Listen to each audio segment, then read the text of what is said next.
Hood Postman, Professor Melly Mill. This is not a glorification or a glamorization. This is an education. You can go anywhere in the world and get a couple of lies, but you come right here to get the truth. Be sure to click the notification bell, like, subscribe, and share. Drop a comment down below. So when the dope content hit, it'll feel like it's the first and the 15th. Lock the door.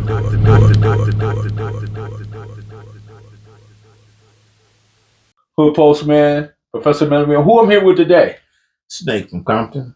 Snake from Compton. Snake, talk to me about first. Where did you grow up at, Snake? I grew up right in Park Village, right there in Compton, California. Compton, California. So, how old are you at this time? 66. So that definitely puts you up there with the triples. Oh yes, we was there when it all came down. You know. Good. Where did you go to school at, Snake?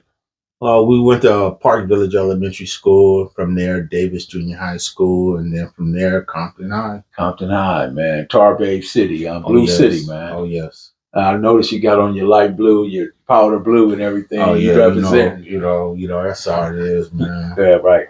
So, what I want to ask you today, Snake, when was the first time that you noticed cripping? Oh man, the first time when I first, we was hearing about it during junior high school years. I briefly heard something, during the time when I was in elementary school, back in 1968, 1969. And then from there, we just kind of like, it was just a word that I just heard in the air. When by the time we get to junior high school, that's when we start hearing more and more of it, and then we start seeing results of it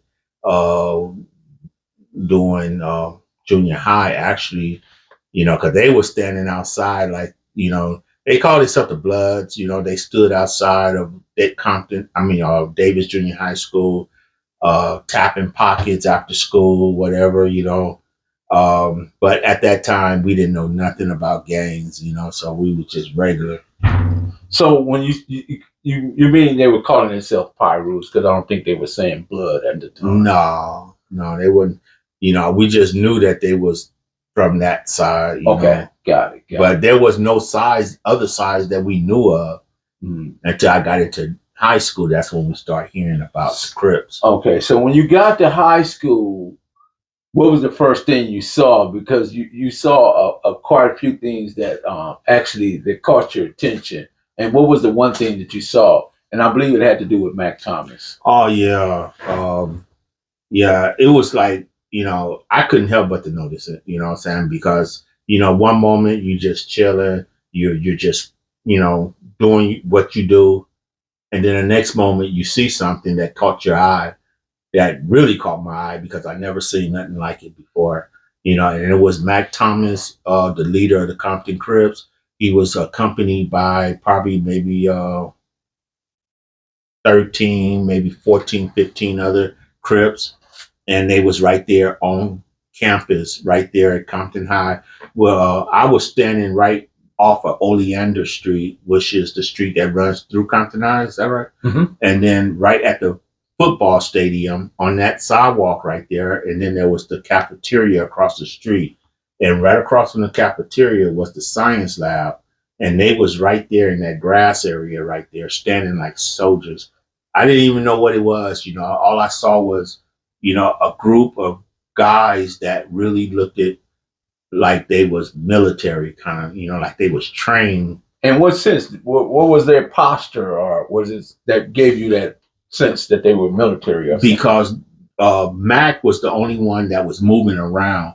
The rest of them was pretty much just there, standing there, with their hands folded behind their back, and they stood like soldiers, like they was organized. They looked at clean. Their dress code was to part. What was their dress code? Mac was wearing overalls. No, with the straps and stuff. What's the that? bib overalls. The overalls, yeah. and one of them was loose. The other one was, it was hanging, and I didn't think he had a upper shirt on, but he was really buff, you know.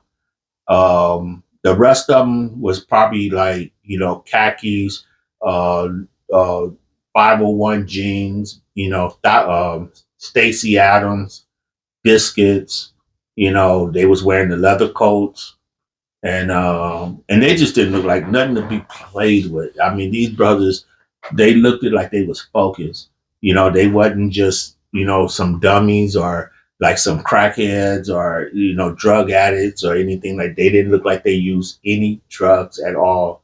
They was clean. Did you recognize any of their faces at that time? Was Head Honcho or King Dean or any of those guys like Red Dog? After they came over to Park Village and they asked us to join in with them, you know, I do believe, you know, because I got a chance to see a lot of them, and if I was to try to pair them up with what I saw that day, I would say that Red Dog was there, um, Head Honcho, Frosty, King Ning was there. Um, there was, you Lil know, Ronnie? I don't know if Lil Ronnie was there, but I know that Baby Hunter was there, you know, and there was probably some more that I really can't call. Like Karate Man could have been there. That's my brother-in-law. Is that right? Yeah.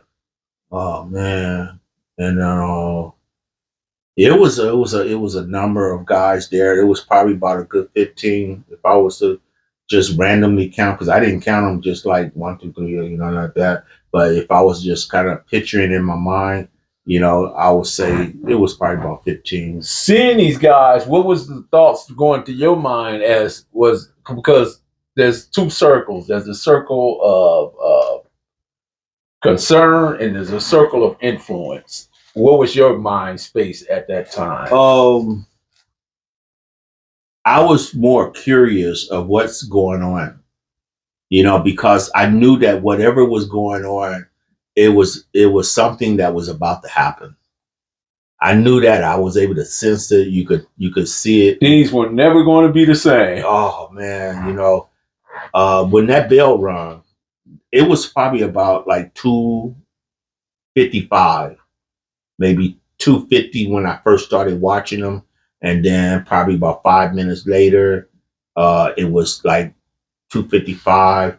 I say that when that 3 o'clock bell rung, Mac Thomas must have gave an order for them to just do whatever they was going to do, and that bell rung, and they just all split it up, and they all just start, you know, just spilling out onto the campus, and they was like, man, jacking for watches and leather coats, shoes, all kind of stuff, you know, and I didn't understand what was going on, but I know I made a beeline, you know, out that side of the Compton or on Wilmington.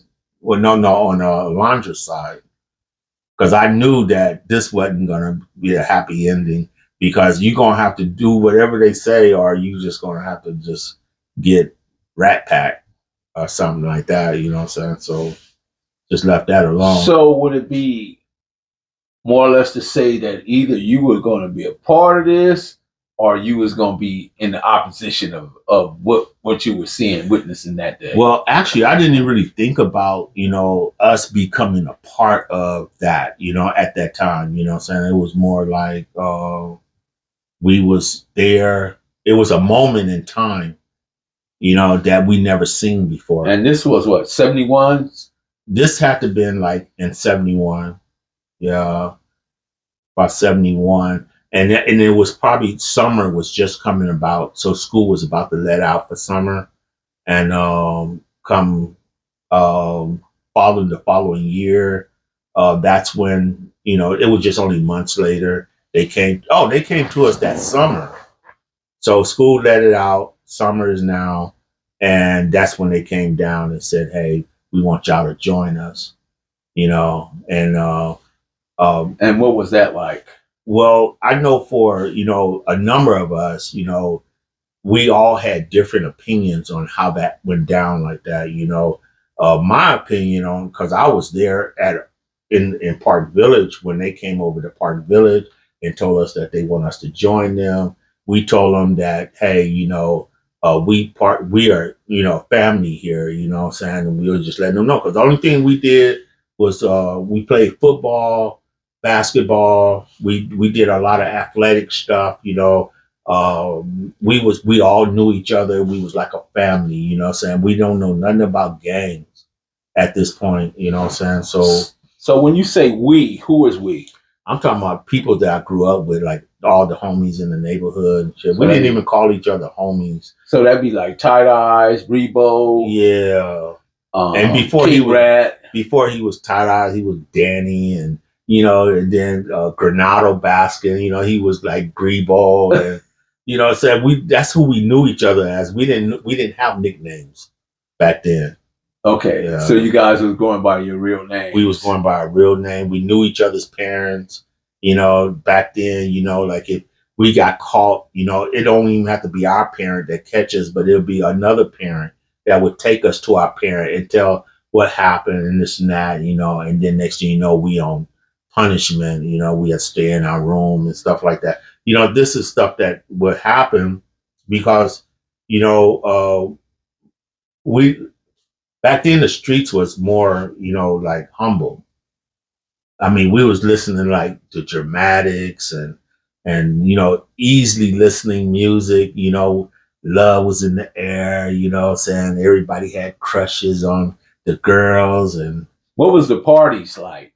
The parties, man, the dances, the parties, they was awesome. And you walk in the party, you could smell the fragrance of women in here. What I'm saying? It was like, wow, And now you definitely have to have your dance code up.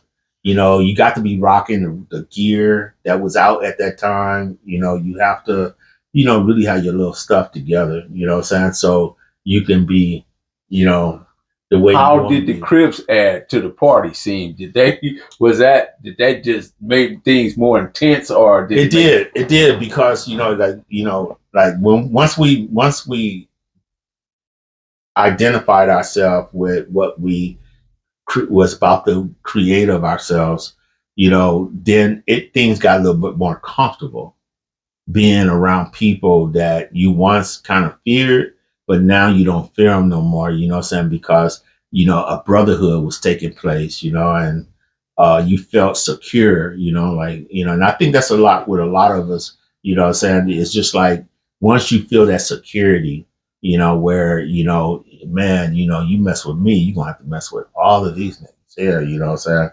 Because I got they back, they got mine. What I'm saying? So it become like that because you're growing up, what I'm saying? Your mind is trying to mature, in a way where, either it's going to mature in the streets or you're going to have a strong father behind you to actually, talk to you about life and about who you are as a person, what I'm saying? So you're going to have to juggle between the two, but the streets was powerful. How did one become a Crip at that time? How did you get in? To get in back then, they form a line.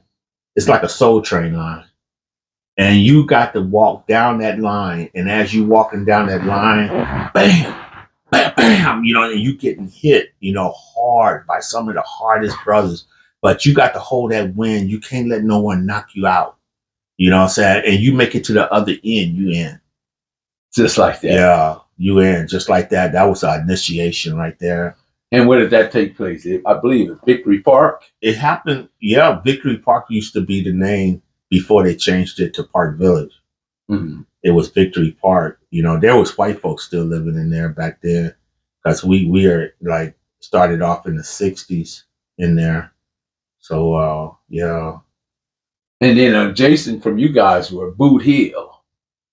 Boot Hill right across the street, what I'm saying? But it wasn't always Boot Hill. No. It was just a nice apartment complex that no one really paid no attention to. How did it become Boot Hill?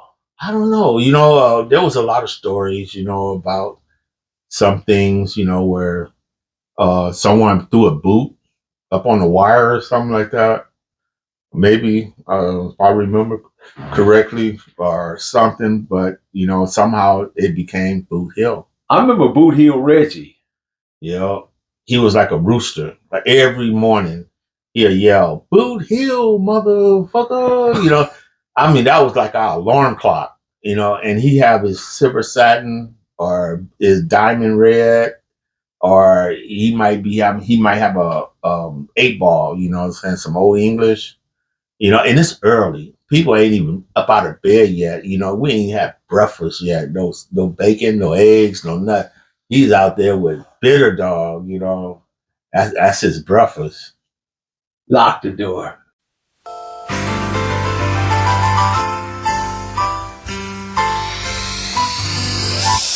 Straight out of Compton, original streets. Grew up with the lion, see what the criminals see. Now he a giant and a pivotal key. Got it down to a science, this the visual streets. He came up with Bullet, he came up with Turtle. Live life to the fullest, he put it all in the journal. We dodging them bullets, we jumping them hurdles. It's the Dahoodpostman, we in the streets universal. Dahoodpostman, Professor Melly Mel. This is not a glorification or a glamorization. This is an education. You can go anywhere in the world and get a couple of lives, but you come right here to get your truth. Be sure to click the notification bell, like, subscribe, share, drop a comment down below. So when the dope content hit, it'll feel like it's the first and the 15th. Lock the door.